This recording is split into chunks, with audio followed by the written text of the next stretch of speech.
नमस्कार. आपण आयुष्यात खूप गोष्टी मिळवू इच्छितो, पण बऱ्याचदा आपलं मन डळमळीत होतं.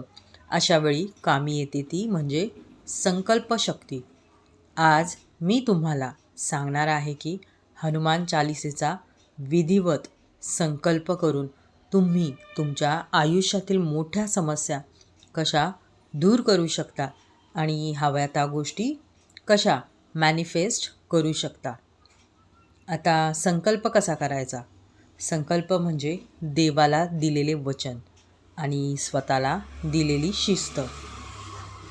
शक्यतो सकाळी लवकर किंवा संध्याकाळी एकच वेळ निवडा. 11, 21 किंवा 40 दिवसांचा संकल्प करा.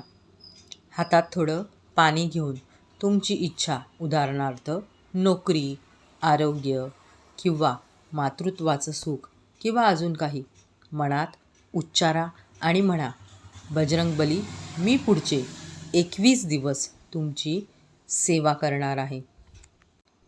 माझी ही इच्छा पूर्ण होऊ दे. ते पाणी जमिनीवर सोडा. दिवसातून 1 वेळा, 7 वेळा किंवा 11 वेळा चालिसा वाचायची आहे तुम्हाला. जेव्हा तुम्ही हनुमान चालिसा वाचता तेव्हा त्यातील सिद्धी नवनिधी के दाता ही ओळ आठवा. याचा अर्थ असा होतो की हनुमानजी सर्व काही देण्यास समर्थ आहेत. हनुमान चालिसा वाचताना ती इच्छा आधीच पूर्ण झाली आहे असा पॉझिटिव्ह थॉट मनात ठेवा. हेच खरं मॅनिफेस्टेशन आहे.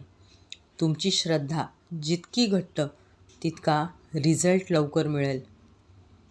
संकल्प केल्याने केवळ इच्छा पूर्ण होत नाहीत, तर तुमचं आत्मबळ वाढतं. हा अनुभव घेऊन पहा आणि तुमच्या जीवनात होणारे बदल मला कमेंट्समध्ये नक्की सांगा. जय श्रीराम, जय हनुमान. धन्यवाद.